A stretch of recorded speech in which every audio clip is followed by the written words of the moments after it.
अस्सलाम वालेकुम। खालिद सैफुद्दीन आपके साथ 2 अक्टूबर की कॉल लेके, और हम समय पहले आपके सामने glimpse of the last week है। और glimpse of the last week को ज़रा देखिए तो इसमें आपको 2-3 चीज़ें नज़र आएंगी। एक तो एक इमीडिएट टारगेट नज़र आएगा, और फिर उसमें एक दो ट्रिगर अहम थे। एक तो इमीडिएट टारगेट, और दूसरा 46,305। ये वो लिमिट्स थी या ट्रिगर थी जिसमें मार्केट को बिहेव करना था। उसके बाद अगर मार्केट 46,694, जो कि इमीडिएट टारगेट था, अगर उसके ऊपर ट्रेड करती तो फिर मार्केट के लिए रास्ता बन जाता, ये बात कही गई थी। और अगर हम वीकली क्लोजिंग देखें तो 188 पॉइंट के नुकसान के साथ और तकरीबन 46,590 का हाई है। अब हम ऊपर आप देखोगे, इसी में glimpse of the last week की जो पहली स्लाइड है उसमें आपको फॉरेन इन्वेस्टर पोर्टफोलियो की पोजीशन भी नज़र आएगी। इसमें जो सो फार इन दिस मंथ है वो सितंबर की फिगर्स हैं, और जो लास्ट मंथ है वो अगस्त की फिगर्स हैं। तो आप वो फिगर्स भी देख सकते हैं कि सितंबर के अंदर जो पोजीशन है वो सेलिंग में आ गई है, और अगस्त में तकरीबन 1,28,00,000 की इन्फ्लोस थी, जबकि अब 90 लाख की सेलिंग है।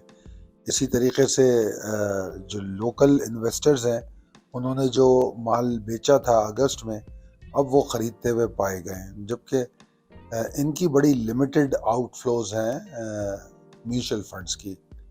अच्छा जनाब, अब हम चलते हैं glimpse of the last week की दूसरी स्लाइड पर। ये जो दूसरी स्लाइड है इसमें मैं इस दफ़ा आप लोगों के लिए कोशिश कर रहा हूँ कि मुख्तलिफ चीज़ें आपको दिखाता रहूँ। तो इस दफ़ा मैंने आपको 4 किस्म के चार्ट दिखाए हैं: डेली, वीकली, मंथली और ईयरली। 4 जो केसी 100 इंडेक्स की चार्ट पर जो पोजीशन है उसकी थोड़ी सी शक्ल आपको दिखाने की कोशिश की है, और साथ में आपके पास फॉरेन इन्वेस्टर पोर्टफोलियो की फिगर्स हैं जो मुसलसल 3 महीने हमारे पास इन्फ्लोज आती रही, जून, जुलाई और अगस्त में, और फिर सितंबर में आके हमारे पास सेलिंग आ गई। तो एक तो मैंने आपको ये भी दिखाने की कोशिश की, और फॉरेन इन्वेस्टर पोर्टफोलियो का 2023 का तो सितंबर तक का सारा फिगर्स आपके सामने मंथली वाइज है, मगर उससे पहले 2020, 21 और 22 का ईयरली फिगर्स हैं, और वो तीनों साल में हमारे पास सिर्फ सेलिंग है। अच्छा जनाब, ये जो आपके सामने जो दिखाया जा रहे हैं चार्ट, इन पर ज़रा तवज्जो दीजिएगा, और अगर आप तवज्जो देंगे तो बहुत कुछ आपको इससे सीखने को मिलेगा। अब मैं इन तमाम चीज़ों को कंक्लूड करता हूँ और फिर आपसे बात करता हूँ। अगर पिछले मंडे की हम कॉल देखें तो जिस तरह मैंने बताया था उसमें कि स्लोवर एंड ग्रेजुअल एफर्ट्स हो रही हैं, ठीक है, मोमेंटम गेन नहीं हो पा रहा। और फिर इस वीक का खुलासा करें तो ऐसा ही हुआ कि मोमेंटम गेन नहीं हुआ, लैकलस्टर रही पोजीशन। पूरे हफ्ते एक लेवल था 46,475, जिसके ऊपर मार्केट को सस्टेन करना चाहिए था कम अस कम, कम अस कम। और मार्केट 4 सेशन इस वीक में थे, और उन चारों सेशन में मार्केट इसके नीचे क्लोज हुई। फिर उसके बाद एक लेवल था 46,305 का। अच्छा, ये टूटा जरूर है, मगर इसको टूट के नीचे ज्यादा ट्रेडिंग होती हुई नजर नहीं आई। कभी टूटा और उसके करीब गया और फिर ऊपर क्लोजिंग दे दी, मगर 475 के नीचे रहे चारों सेशन, इस वीक के चारों सेशन मार्केट उसके नीचे रही। और मैं अभी तक 46,300 को सिक्योर ही देख रहा हूं, मतलब मेरे हिसाब से पूरी तरह ये उसके नीचे ट्रेडिंग हुई नहीं। और ओवरऑल सिचुएशन देखें अगर हम, तो मुझे ऐसा लगता है कि गिवन रेंज जो थी मार्केट की, ट्रिगर क्या होते हैं, ट्रिगर रेंजेस होती है ना। ट्रिगर का मतलब यही होता है जहां से मार्केट डायरेक्शन लेगी।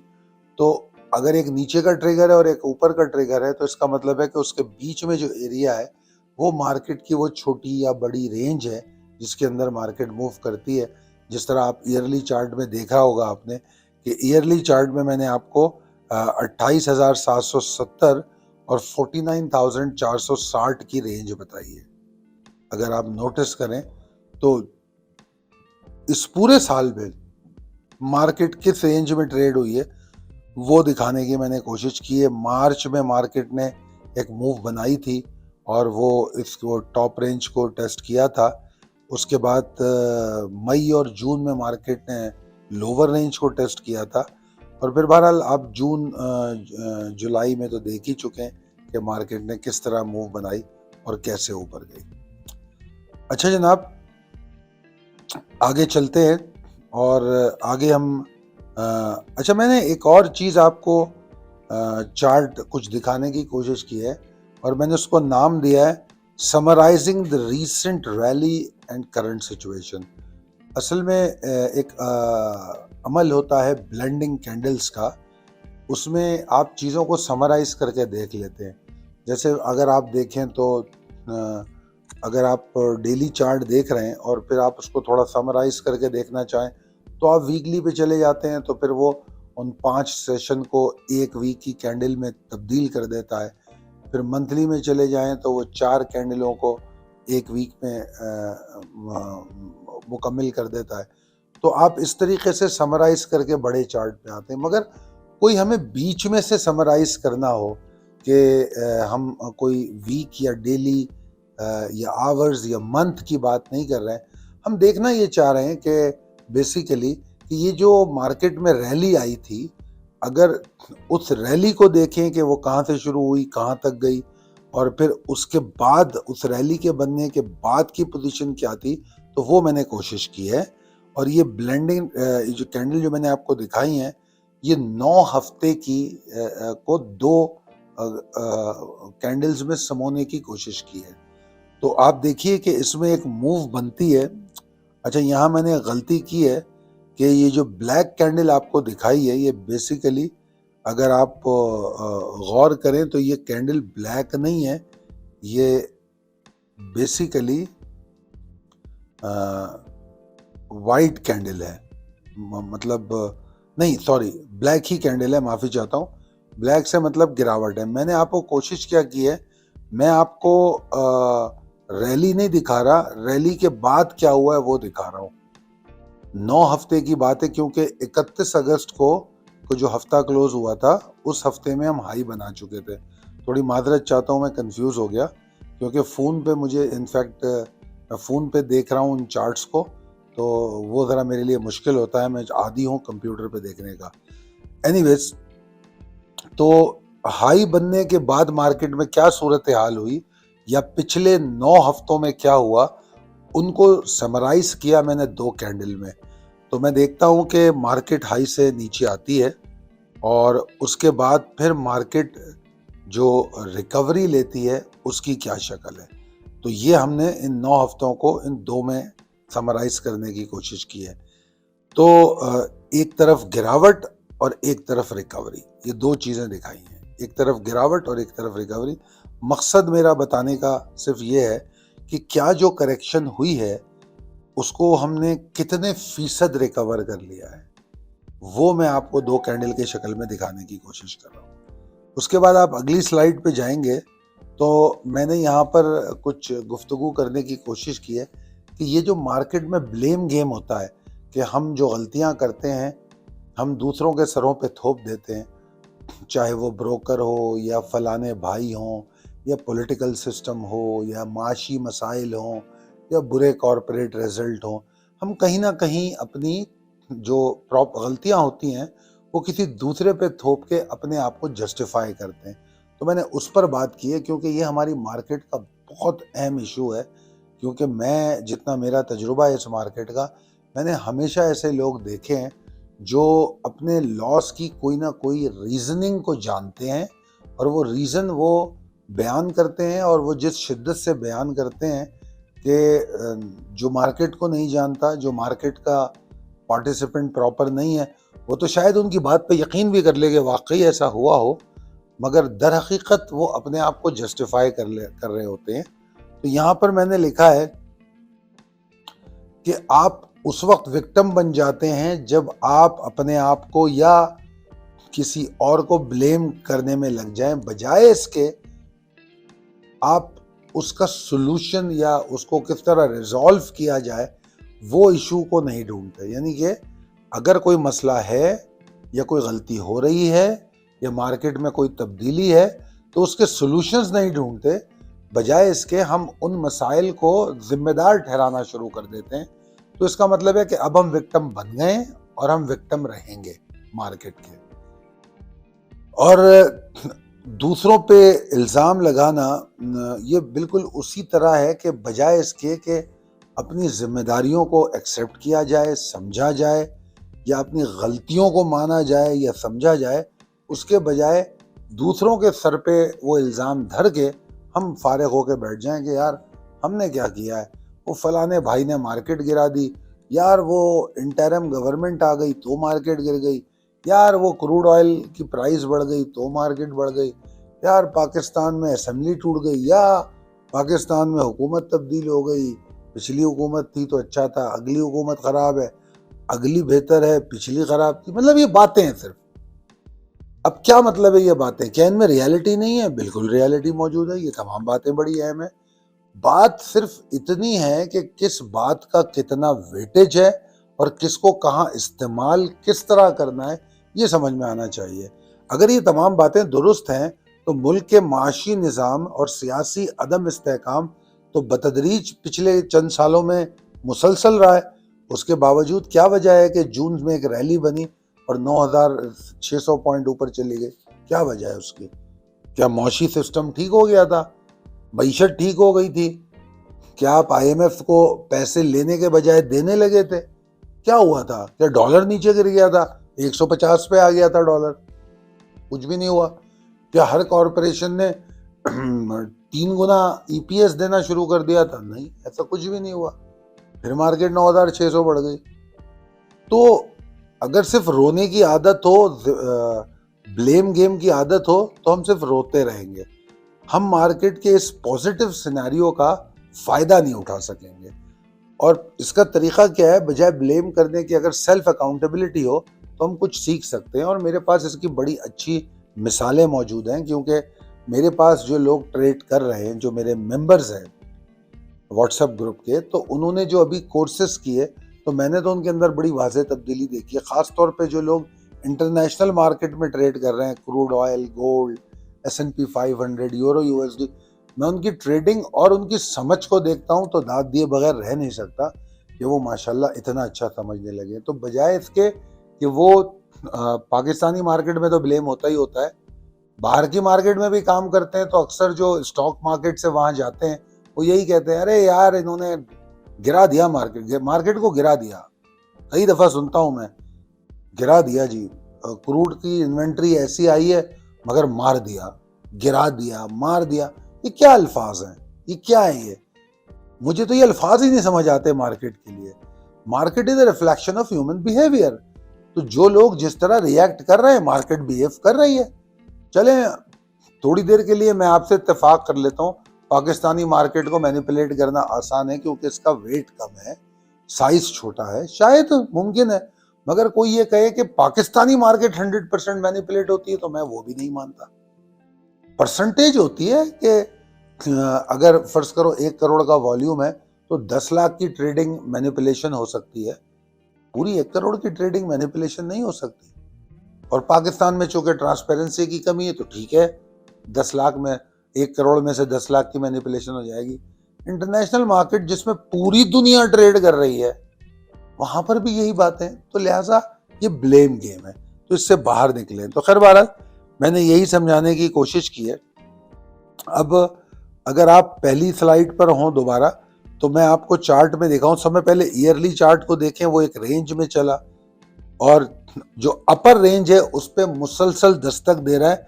अगर मैं आपको प्रिसाइसली बताऊं तो सितंबर का महीना और जुलाई का महीना और मार्च का महीना, ये वो महीने हैं और जिसमें ये स्ट्राइक करता रहा अपर रेंज को। और जुलाई अगस्त सितंबर की दूसरी अच्छी बात यह है कि स्ट्राइक तो हुआ जुलाई और सितंबर में, मगर मार्केट नीचे नहीं आ रही। लो कोई ऐसा नहीं बनाया मार्केट ने। हालांकि जून में मार्केट का एक अच्छा खासा मई में और जून में लो बन चुका था 28,000 के पास, मगर ये जो सितंबर जून से लेके अगर मैं जुलाई से लेकर जुलाई, अगस्त, सितंबर इन 3 महीनों को देखूं तो इन 3 महीने में लो नहीं बन रहा। तो ये एक पॉजिटिव बात है जो इस ईयरली चार्ट में दिखाने की कोशिश की है। फिर मंथली चार्ट को देखें तो मंथली चार्ट में मैं वो ब्रेकआउट दिखा रहा हूं जिसमें रैली ज़हूर पसीर हुई और फिर 9,600 पॉइंट मार्केट ऊपर गई। वीकली चार्ट में मैं जो चीज पॉइंट कर रहा हूं वो consistency of bulls effort after correction of the rally. जो रैली आई थी जून के एंड में, जुलाई में जो जून के एंड में आ गई थी 26-27 तारीख को, तो जुलाई में जो हमने तेजी देखी तो उस तेजी का जहां पर इख्तिताम हुआ वो कैसे नीचे आई है वो दिखा रहा हूं। ठीक है जी। उसके बाद आ जाइए जनाब आप डेली चार्ट पे। डेली चार्ट पे अगर आप देखेंगे तो वो उसमें ये दिखा रहा है कि कंसिस्टेंट एफर्ट, पहले करेक्शन आई फिर कंसिस्टेंट एफर्ट हुई, अब मार्केट ऐसी पोजीशन में कंसोलिडेट हुई है कि जहां कोई डायरेक्शन बनाने के बारे में सोच रही है। तो अगर इन सारे चार्टों पे थोड़ा थोड़ा टाइम दें तो हमें बड़ा वाज़े तौर पे स्ट्रेटजी समझ आती है कि हमारी क्या हो सकती है। आपने तो यकीनन सुना ही होगा जो पिछली 3-4 महीनों की कॉलें हैं उसमें हम स्ट्रेटजीज को तब्दील करते रहे। तो क्यों तब्दील करते रहे? इन्हीं वजूहात पर। अब इनमें मैंने बता दिया, इसी में मुआशी निज़ाम भी ख़राब रहा है, मुसलसल सियासी निज़ाम भी ख़राब रहा है, बड़े सारे मसले रहे। 9 मई भी हो गया, फलाना भी हो गया, फलाना भी हो गया, मगर मार्केट तो ऊपर गई थी, नीचे भी आई है, करेक्ट भी कर रही है, करेक्ट करके रिकवर भी कर रही है। तो मार्केट अपना जो तरीक़ेकार है परफॉर्म कर रही है। हाँ, अगर मैं ये कहूँ कि मार्केट यार 50,000 नहीं गई तो वो ये कुछ जस्टिफाइड भी नहीं है। आपके इकोनॉमी की शक्ल भी ऐसी नहीं है कि मार्केट 50,000 या 70,000 का इंडेक्स क्रॉस करे। क्यों करे? कॉरपोरेशन के रिजल्ट बहुत अच्छे हैं इन हालात में जैसे रिजल्ट हैं। अब उन्होंने पे आउट नहीं दिया तो कहाँ से दें?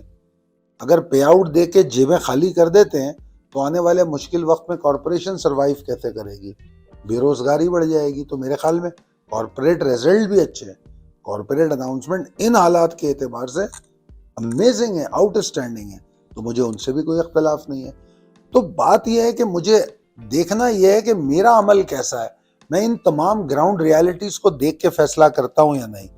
अब जनाब ये जो मैंने बातें बताई कि जो महीने की क्लोजिंग हुई है उसमें आउटफ्लोज हुए हैं, हमने देख लिया, जबकि पिछले 3 महीनों में इनफ्लोज थे।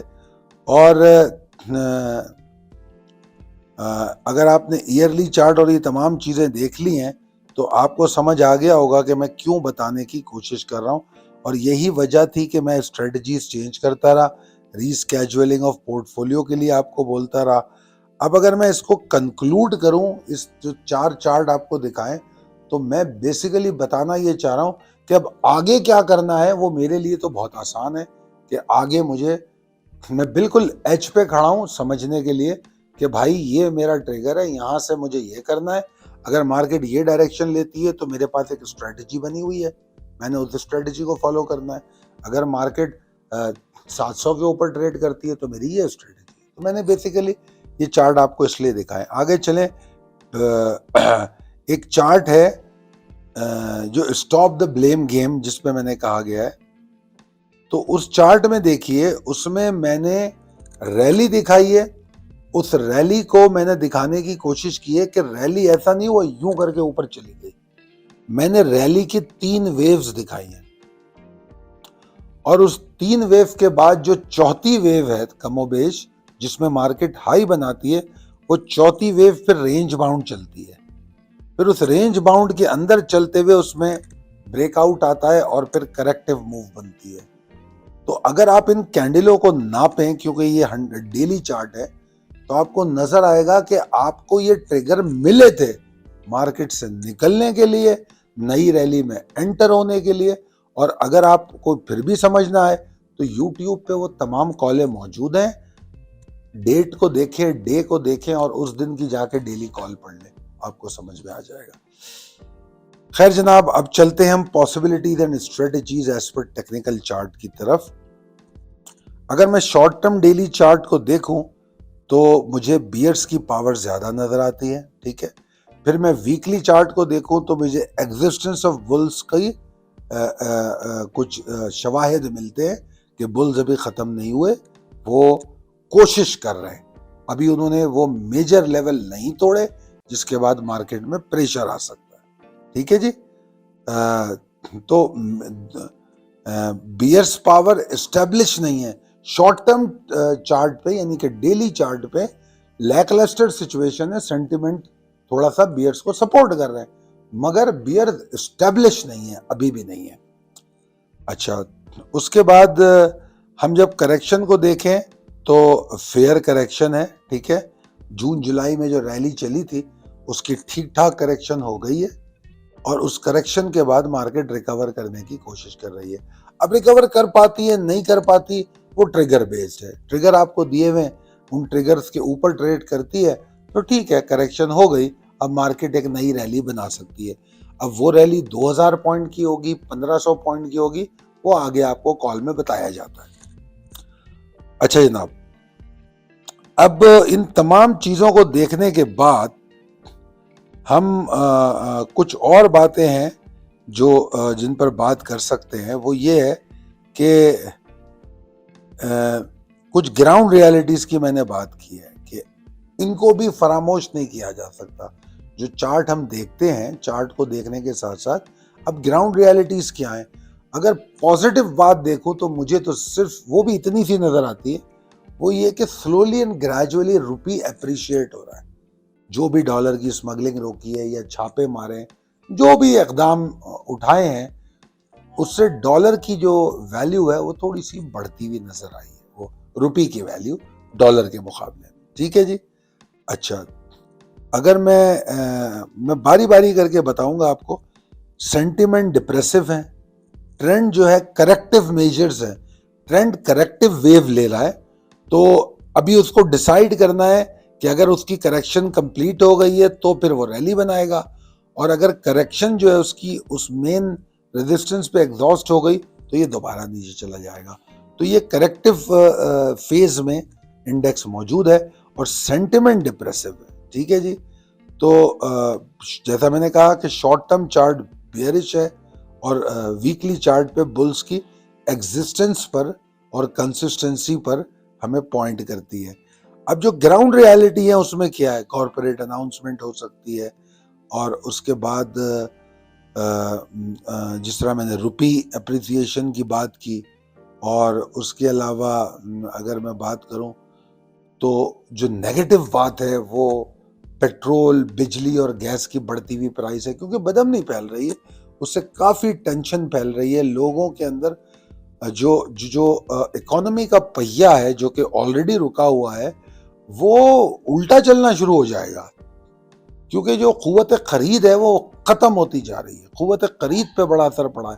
क़ुव्वत खरीद बहुत अहम रोल प्ले करती है इकोनॉमी में, क्योंकि मईशत का पहिया जो चलता है वो जितनी जितनी आप अपनी क़ुव्वत खरीद बढ़ाएंगे, अगर आपके मुश्किल हालात भी आते हैं तो आप लोगों में क़ुव्वत खरीद बढ़ाने की अगर कोशिश करते हैं तो आपका इंडस्ट्री और आपकी बहुत सारी चीज़ें हैं जो ग्रो करना शुरू हो जाती हैं सिर्फ क़ुव्वत खरीद बढ़ने से। तो क़ुव्वत खरीद कम हो रही है महंगाई की वजह से। ठीक है जी। उसके बाद आ जाए तो नो रिफॉर्म्स और policies for getting out of economic crisis. तो चाहे वो पीडीएम की हुकूमत हो रिसेंटली या इंटरिम गवर्नमेंट हो, किसी भी फाइनेंस मिनिस्ट्री से हमें कोई ऐसे रिफॉर्म या पॉलिसीज नजर नहीं आई। बल्कि मैं तो ये कहूँगा कि वो बेचारे सिर्फ उधार मांगने पे ही लगे रहें। मतलब उनकी जो कैपेसिटी या एबिलिटी है वो एक इकोनॉमिक मैनेजर से ज़्यादा एक भीख मांगने वाले इंसान की है कि वो कितनी अच्छी तरीके से कन्विंस करके भीख मांग सकते हैं। तो हर हुकूमत यही करती रही, चाहे वो खान साहब की हुकूमत हो, पहले वो मना करते रहे, फिर वो भी भीख मांगते रहे। उसके बाद पीडीएम आई, उन्होंने कहा कि जी खान साहब ने वायलेट कर दिए आईएमएफ की वादों को, तो लिहाजा उनको और शिद्दत से भीख मांगनी पड़ी। उसके बाद इंटरिम गवर्नमेंट है, उसके पास तो मैंडेट ही नहीं है, तो वो तो भीख मांगे कुछ भी करे, उसको तो कोई फर्क नहीं पड़ता, पॉलिटिकल कैपिटल का कोई डैमेजेस नहीं है। मगर रियलिटी में अगर इकोनॉमिक मैनेजर का कोई काम होता है तो वो ये काम ज्यादा होता है कि वो मामलात को सुधारता कैसे, रिफॉर्म्स कैसे करता है, पॉलिसीज कैसे लेकर आता है। तो रिफॉर्म्स तो कोई नहीं हुए और ना ही इसमें रिफॉर्म्स की कोई सलाहियत पाई जाती है। हमारी चाहे वो बेशक शमशाद अख्तर हो, अच्छा बैकग्राउंड है या जो भी है, बंधे हुए लोग हैं ये कुछ भी नहीं कर सकते। इतने पर्क्स होते हैं और इतना प्रिविलेजेस और इतना प्रोटोकॉल होता है कि ओहदा तो कबूल कर लेते हैं, मगर अगर कैपेसिटी हो भी, जैसे शमशाद अख्तर को मैं कोई डाउनग्रेड नहीं करूँगा, शमशाद अख्तर एक काबिल खातून है, मगर उसके बावजूद भी मैं नहीं मानता कि वो कुछ कर सकती हैं या कर पाएंगी। उनके पहले स्टेटमेंट ही उनके कन्फ्यूजन का वाज़ेह दलील है कि उन्होंने जो अपने शुरू के स्टेटमेंट दिए बाद में वो उसकी तरदीदें करती रही। तो ये सारा कोलैप्स इकोनॉमी की पर निशानदेही करती है। तो मुझे तो ऐसा कुछ भी नज़र नहीं आता ठीक होने वाला है। मैं इसको आपको एक छोटी सी मिसाल दूंगा कि अगर महंगाई बढ़ी है ना, तो इंसान जो है ना, जैसे मैं खुद हूँ, तो अगर मुझे अपने बच्चों की चीज़ें कुछ कम करनी पड़ेंगी तो मेरे लिए बहुत ज़रूरी है कि पहले अपनी कोई चीज़ कम करूँ, फिर बच्चों की कम करूँ। तो रियासत भी जो है माँ की तरह होती है, ठीक है ना। तो अगर महंगाई आई है, जो कि पूरी दुनिया में आई है, और मसाइल बढ़े हैं तो पूरे मुल्क के लिए बढ़े हैं, तो अगर अवाम बोझ उठा रही है तो ठीक है, मजबूरी है, समझ में आती है बात। मगर इस मजबूरी में आप अवाम के साथ खड़े या नहीं खड़े, ये बड़ी अहम बात है। आपने कहा नहीं जी, हम मुफ्त बिजली के मजे लेंगे, हम तो मुफ्त बिजली नहीं छोड़ेंगे, हम तो मुफ्त पेट्रोल नहीं छोड़ेंगे। तो ये जो आप लोगों ने, ये जो हमारे इदारे के जो लोग हैं, या अभी जो प्राइम मिनिस्टर साहब का जो बयान आया कि नहीं नहीं नहीं, गवर्नमेंट के बंदों का हम कुछ नहीं काट रहे, चाहे फौज हो, अदलिया हो, या पाकिस्तान के दूसरे कौमी इदारे हों जो गवर्नमेंट इंस्टीट्यूशंस हैं, सारे फ्री पेट्रोल लेते हैं, फ्री बिजलियां लेते हैं। अब जो फ्री पेट्रोल ले रहा है उसको 330 का पेट्रोल हो या 430 का, उससे क्या फर्क पड़ता है? उसकी तो बेसिकली तनख्वाह में इजाफा हो गया। जब पेट्रोल जितना बढ़ता है तो परसेंट प्रिविलेजेस को मिलाओ तो उसकी तो आमदनी में इजाफा हो रहा है। तो अगर हुकूमत में थोड़ी गैरत होती, शर्म हया होती, तो इस महंगाई पे अवाम का साथ इस तरह देते वो कि वो कहते कि नहीं जी, हमने नहीं लेना फ्री पेट्रोल, हमने नहीं लेना फ्री बिजली, हम उस वक्त तक इसको सस्पेंड कर देते हैं जब तक इकोनॉमी दोबारा कंट्रोल नहीं हो जाती, जब तक इन्फ्लेशन 12 से नीचे नहीं आ जाती, हम उस वक्त तक पेट्रोल गवर्नमेंट से फ्री नहीं लेंगे, हम बिजली फ्री नहीं लेंगे। मगर इसके लिए गैरत का होना बड़ा ज़रूरी है, और मुझे नहीं लगता कि हमारे यहाँ गैरत का वजूद है। मतलब पाया जाना तो बड़ी दूर की बात है, जितनी मेरी उम्र हो गई है मुझे कोई गैरतमंद लीडर पाकिस्तान में नज़र नहीं आया आज तक। मैं सख्त अल्फाज और भी लोगों के लिए कहना चाहता हूँ, मैं अवॉइड कर रहा हूँ, मगर सिर्फ सियासतदानों तक महदूद नहीं हूँ। मैं इदारों के सरबराहान की भी बात करूँगा, मुझे उनमें भी एक भी कोई गैरतमंद इंसान नज़र नहीं आया। हाँ, कुछ गुजरे हैं। अगर मैं जुडिशरी में बात करूँ तो एक होते थे नासिर असलम जाहिद साहब, फिर ये जो पीटीआई में चले गए थे जस्टिस वजी साहब, और एक और होते थे पीएमएलएन में भी वो रहे हैं चीफ जस्टिस साहब, तो मुझे उनका नाम याद नहीं आ रहा। ऐसे कुछ चीफ, वो हमारे हिंदू चीफ जस्टिस थे, उनका नाम भी मुझे, मैं नाम, I am sorry, I am bad in that. तो बहुत अच्छे अच्छे लोग गुजरे हैं, अच्छाइयाँ अपनी जगह, मगर इन तमाम तर अच्छाइयों के बावजूद ये सारे अच्छे लोग, मतलब वैसे तो मुझे अच्छे लोग नजर नहीं आ रहे, चंद जिनके मैंने नाम गिनाए, बदनसीबी से वो भी कोई ऐसा रिफॉर्म करने में कामयाब नहीं हुए जिसमें तारीख में उनको याद रखा जाए। ठीक है, वो हक पे थे, उन्होंने पीसीओ पे हल्फ नहीं उठाया या फला नहीं किया, अच्छे काम उनके क्रेडिट में है, मगर कोई ऐसा जज मुझे नहीं मिला जो ये कहे कि मैं जो है तमाम पेंडिंग केस ख़त्म करूँगा। मैं जिस तरह अभी फायद ईसा साहब ने बड़ी अच्छी बात की कि भाई ये जो लोग अदालत में आते हैं ये परेशान लोग हैं, हमें इनकी मेहमान नवाजी करनी है, हमें मेज़बान बन के इनसे मिलना है। बहुत खूबसूरत बात की कि परेशान लोग आते हैं, उनको मज़ीद परेशान मत करो। अदालत में कोई खुशी खुशी, अदालत हो, हस्पताल हो, यहाँ कोई आदमी खुशी से नहीं आता। तो बहुत अच्छी बात की। तो इस तरह की बातें तो होती रहेंगी, मुझे कुछ करके दिखाएं, चाहे वो फायद ईसा साहब हो, साकिब निसार हो, बंदियाल हो, कोई से भी जस्टिस हो, कोई मुझे क्रेडिट उनका दिखाएं कि जी मैंने जाने से पहले पेंडिंग केस खत्म कर दिए, अब बैकलॉग नहीं है, मैंने जाने से पहले इतनों को इंसाफ पहुंचा दिया, मैंने जाने से पहले जो जितना करप्शन मेरे इदारे में हो रहा था, कोई एक इदारे का हेड खड़ा होकर बता दे कि मैंने अपने इदारे के अंदर से ये काली भेड़ें निकाल दी। शाबाशें देते हैं, थपकियां देते हैं। यानी कि मैं कराची का रहने वाला हूं, मतलब मैं कॉलेज में था, स्कूल कॉलेज में, उस वक्त से कराची के हालात ख़राब हैं, और अब मेरे बच्चे स्कूल कॉलेज में आ गए हैं और कराची के हालात ख़राब हैं, मगर इस पूरे टाइम में मैंने मुख्तलिफ इदारे के सरबराहान को, अपने इदारे के अफसरान को थपकियां देते हुए देखा है कि वाओ व्हाट अ परफॉर्मेंस, आप बहुत अच्छा लॉ एंड ऑर्डर को मेंटेन कर रहे हो। मगर मुझे तो ये 30-35 सालों में ऐसा नज़र नहीं आया, तो इसलिए मुझे इनसे कोई इतनी उम्मीद भी नहीं है, ये ऐसे ही रहेंगे।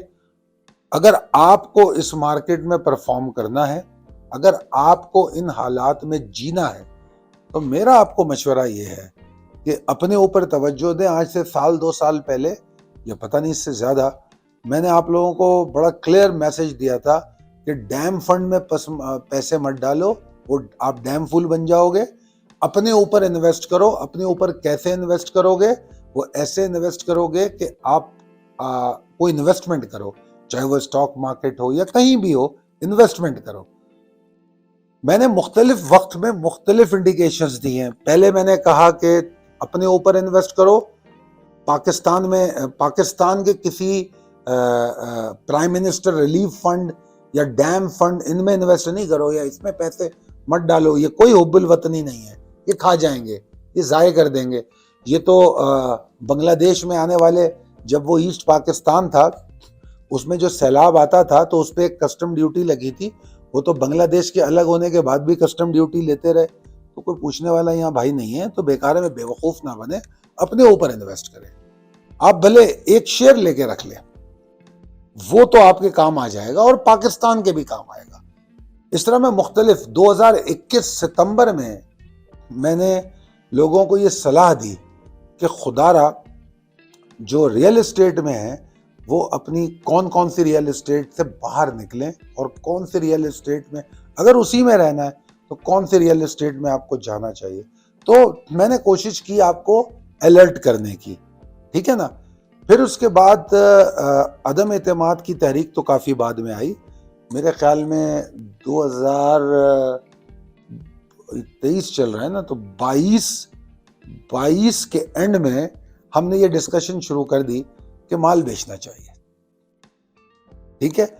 उसके बाद हमने माल बिकवाया भी, और फिर असेंबलियां भी टूटी, नई हुकूमत आई और बेकार हुकूमत आई, होम्योपैथिक गवर्नमेंट आई, उसमें हमने जून पोर्टफोलियो बनाया, जून एक्सटेंशन बनाया, और आजकल सितंबर पोर्टफोलियो की बाइंग हो रही। तो इन तमाम हालात में काम नहीं रुके, हमने तो इन्वेस्टमेंट की।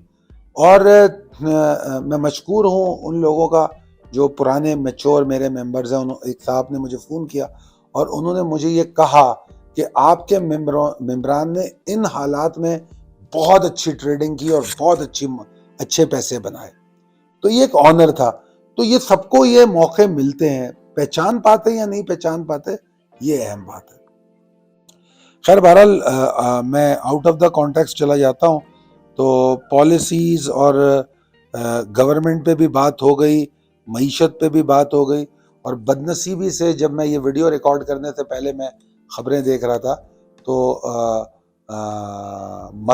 मस्तांग में, और मस्तूंग है या मस्तांग है, वो बलूचिस्तान का एरिया, मुझे तो फोर्ड मस्टैंग से वो ये नाम याद रहता है। तो मस्टैंग में और हंगू में धमाके हुए। मस्टैंग में तो कहा जा रहा है कि 50 से ज़ायद अफराद शहीद हो गए और सैकड़ों ज़ख्मी हैं, अल्लाह ताला रहम फरमाए। और दूसरी तरफ हंगू में भी कोई धमाका हुआ है जिसकी पूरी रिपोर्ट्स अभी नहीं आई हैं। अच्छा, मैं आपको एक और बात बताऊं, मैंने कॉल में भी लिखा है मेरे ख्याल में, और मैं अपनी पिछली वीडियोस में बार बार एक बात कह रहा था। जैसे मैंने कहा था कि 2023 इलेक्शन का साल कहलाएगा, इलेक्शन होंगे नहीं, इलेक्शन का साल है ये, इलेक्शन होंगे नहीं। मतलब इसकी बातें होंगी, इसके बारे में डिस्कशन होगी।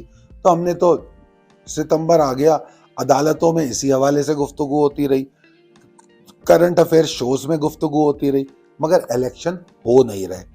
अब उन्होंने जनवरी फरवरी की बात शुरू कर दी 2024 की। मैं अभी भी कंफ्यूज हूं, मैं अभी भी मुतमईन नहीं हूं।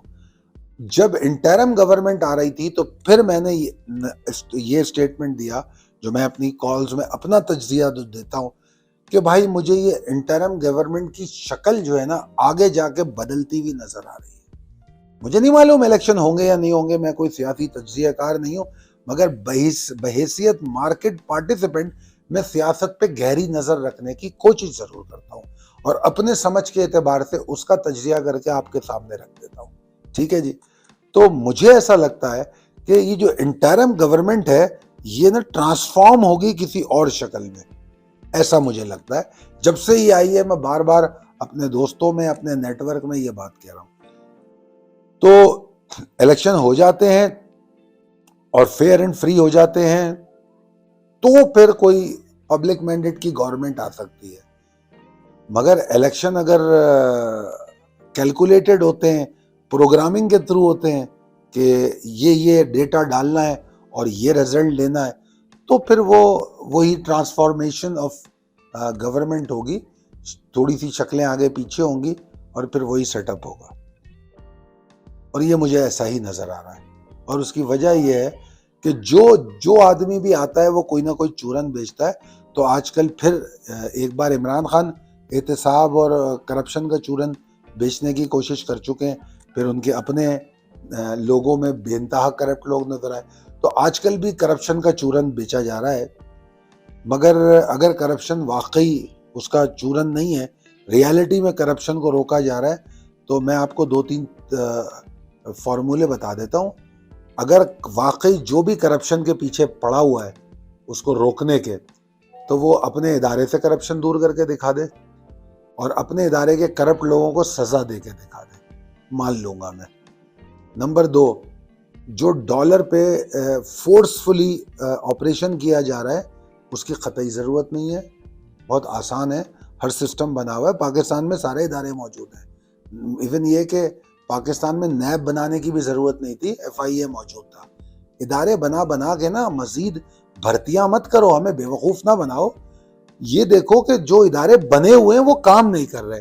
तो अगर डॉलर स्मगल हो रहा है ना, तो जाके देखो कि बॉर्डर किसके कंट्रोल में है, बॉर्डर पे वो कौन है जो उसको स्मगल होने दे रहा है, उसको जाके पकड़ो। ये करेंसी एक्सचेंज पे जाके बंदे नहीं पकड़ो, ठीक है ना। जिस तरह हीरोइन कोई लेकर आता है उसको तो पकड़ते नहीं हो, पीने वाले को पकड़ लेते हो। तो ये चालाकियां ना करें, इससे मसले हल होंगे नहीं। खैर बहरहाल आई एम सॉरी, कुछ सख्त बातें मैंने की हैं, बुरी लगती होंगी आपको, मगर चूंकि बहैसियत पाकिस्तानी मुझे भी बहुत बुरी लगती है, इसलिए मैं ये कर रहा हूं। चलें जी, बहुत ज्यादा बातें हो गई, अब टेक्निकली बात कर लेते हैं। अच्छा जी, तो टेक्निकली अगर मैं देखूं तो मुझे शॉर्ट टर्म ट्रेडर्स को मैं मशवरा दे रहा हूं कि 46,259 228 इसके नीचे अगर मार्केट ट्रेड करे तो आपने शॉर्ट टर्म ट्रेड में एंट्री नहीं लेनी, वही स्ट्रेटेजी अपनानी है जो आपको बताई जा चुकी है सितंबर पोर्टफोलियो वाली, नहीं एंट्री लेनी। ठीक है जी। और अगर मार्केट जो है ट्रेड करती है 46,475 505 के ऊपर, market will start regaining momentum, market momentum लेना शुरू करेगी। बुल्स स्टैब्लिश अभी नहीं हो रहा है।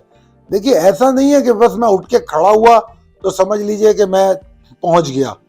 अभी उठ के खड़ा हुआ हूं, वार्म अप होऊंगा, कपड़े पहनूंगा, तैयार होऊंगा, नाश्ता करूंगा, फिर गाड़ी में बैठूंगा, फिर गाड़ी चलेगी, फिर वहां पहुंचूंगा मंजिल मकसूद तक। तो जैसे ही मार्केट में 100 पॉइंट ऊपर आए, बस जी 50,000 पॉइंट हो गई मार्केट। ये बातें ना करें। तो यही बताया मैंने कि 46,475 505 के ऊपर वो शुरू करेगी मोमेंटम गेन करना, और उसके बाद उसमें जो बेहतर एनर्जी आएगी वो 46,764 के ऊपर आएगी। तो 3 चीजें इसमें बताई गई हैं। नंबर 1, 228 के नीचे मार्केट डिप्रेस हो रही है, 505 के ऊपर बुल्स मोमेंटम गेन करना शुरू कर रहे हैं, और 746 के ऊपर मार्केट में अच्छी एफर्ट होंगी, वॉल्यूम्स भी अच्छे होंगे और मोमेंटम भी फिर तेजी से बढ़ेगा।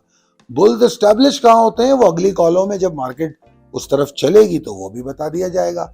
अगर इन तमाम चीजों का आप मद्देनजर रख के ट्रेड करें तो नो मैटर इकोनॉमी कहाँ जाती है, नो मैटर पॉलिटिक्स कहाँ जाती है, आपको लॉस नहीं होगा।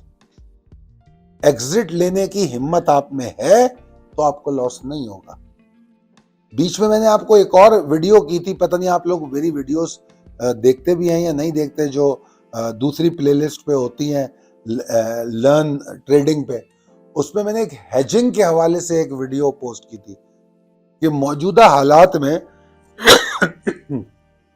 इन्फ्लेशन को काउंटर करने के लिए हम कौन सी हेजिंग कर सकते हैं, किस तरह की हेजिंग कर सकते हैं। तो अगर किसी का इंटरेस्ट है तो वो देख ले, और नहीं देखेंगे तो 2-4 महीने के बाद देखेंगे तो उस वक्त और मजा आएगा जब आपको पता लगेगा कि यार ये काम हो सकता था, इससे हमारी ये बचत हो जाती, हमारा जो प्रॉफिट है वो डबल ट्रिपल हो जाता। तो जो बात मेरे जहन में आती है मैं आप तक पहुंचाता हूं। बात बहुत तवील हो गई, ये कॉल बहुत तवील हो गई। उम्मीद करता हूं कि आप इसको फॉलो करेंगे, समझेंगे। बहुत शुक्रिया। अल्लाह हाफिज।